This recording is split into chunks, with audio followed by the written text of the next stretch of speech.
د دعوت اهمیت د قران کریم د درو مبارکو آیاتو څخه واضح دي. الله جل شانه په اول آیت کریمه کې ترغیب و امت تورکی ومن احسن قولا ممن دعا الى الله. تر هغه چا د بهترین خبري د بهترین گفتار تر هغه چا بل څوک دی چې د الله جل شانه و طرف ته مخلوق دعوت هي.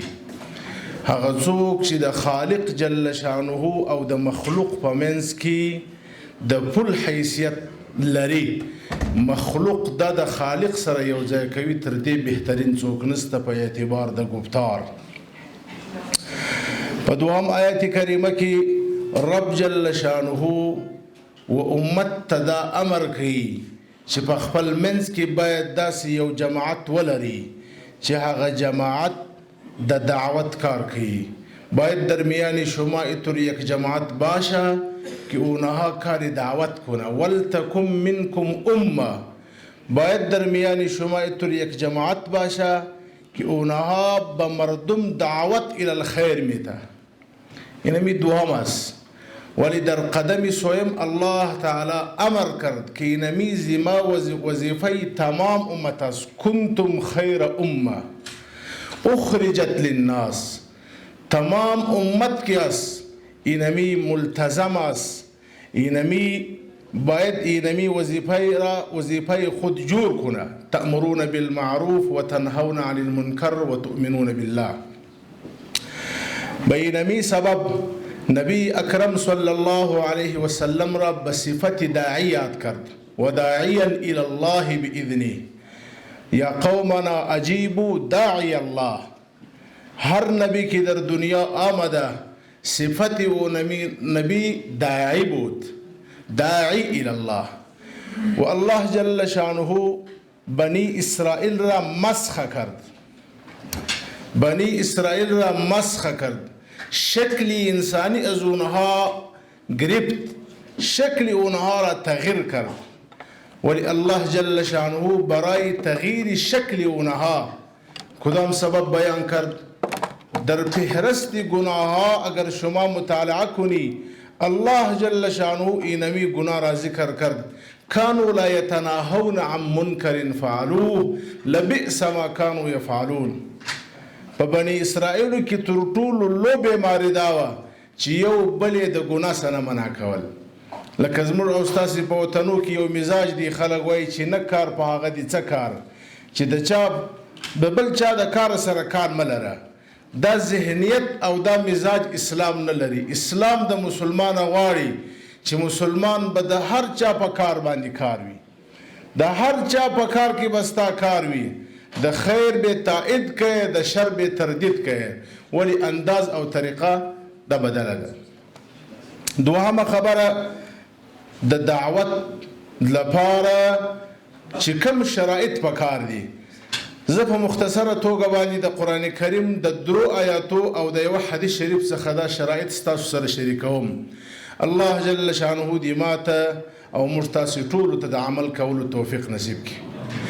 اول الله جل شانه په خپل کتاب کې چې کله نبی اکرم صلی الله علیه وسلم ته د دعوت مرحله سپاري، الله جل شانه ته سورت راستی سورة المدثر پاک الله جل شانه امر کوي یا ایها المدثر، اے هغه څوک چې په ځان دي څادر اچولې دي، څه وکړه قم. اول صفت د داعی قیام ده. زموږ حضرات مفسرین رحمهم الله فرمایي د داعی لپاره قیامه پکار ده. کومه قیامه؟ هغه د زړه درد، هغه د زړه غم، هغه د زړه فکر، کم درد او غم او فکر چې د نبی اکرم صلی الله علیه وسلم سره و.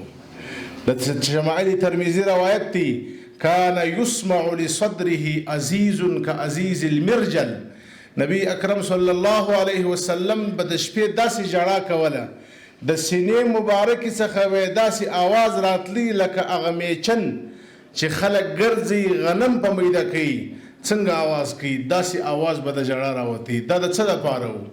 د رسول اکرم صلی الله علیه وسلم مقام خدا دی لیغفر لك الله ما تقدم من ذنبك وما تأخر. گناه لري نه بیا ژړا د څه دپاره د امتي امتي. اول صفت د داعي لپاره هغه درد دی. لعلك باخع نفسك الا يكونوا مؤمنين، لعلك باخع نفسك على آثارهم ان لم يؤمنوا بهذا الحديث اسفا. ازما نبی ځان هلاکه د دې خلکو د دعوت په غم کې ځان هلاکه د ضروري نه ده. د نبی اکرم صلی الله علیه وسلم دومره غم او درد چې الله جل شانه تسلی ورکړي یا رسول دومره غم مکوه. دا د هغه امر تعمیل دی چې قم. نو اول صفت د داعي به قیام وي، نستړی کېدونکې جذبه، خیرخواهي. الدین النصیحه، دین خیرخواهي ده. قلنا لمن یا رسول الله؟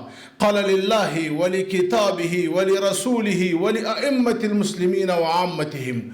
دا هر مسلمان غمگین به، د امیر او د مأمور به غمگینی لپاره به غمگینی.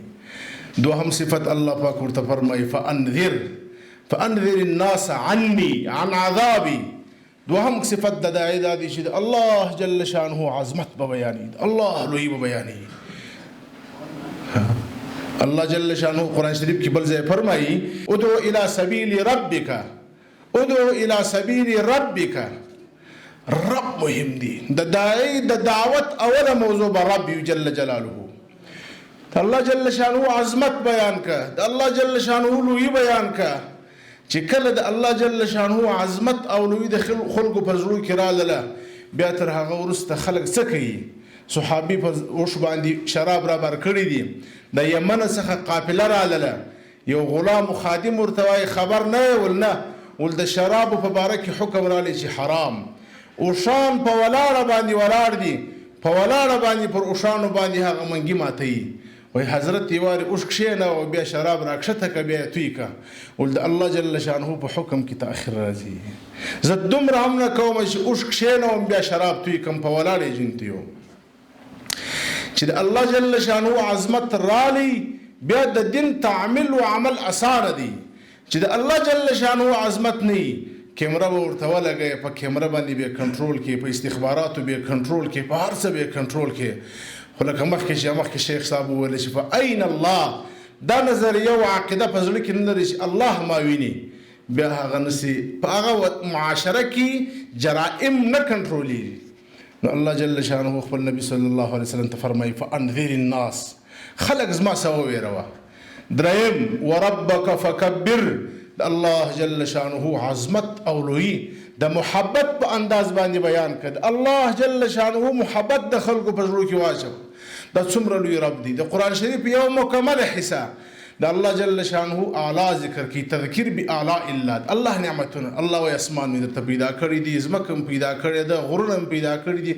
وفي انفسکم افلا تبصرون، دا خپل ځان ته وګوره، ته مې څنګه جوړ کړې، رزق در کوم او دا در سره کوم، دا در سره کوم. دا د الله پاک نعم بیان کا، د الله جل شانه عظمت بیان کا چې خلک ګناه پرېږدي.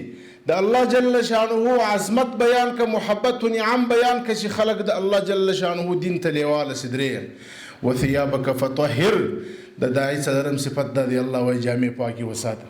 حضرات مفسرین رحمهم الله فرمایي د جامې د پاکولو یو مطلب خو ظاهري دی چې دی باید په داسې ډول او انداز وي چې خلک نفرت ځنې ونیږي. او یو معنی دا کوي وثيابك فطهر، د ظاهري عیبو هم ځان وساته. هر هغه شی چې ستا پر تاریخچه باندې عیب جوړي، د هغه څخه ځان وساته.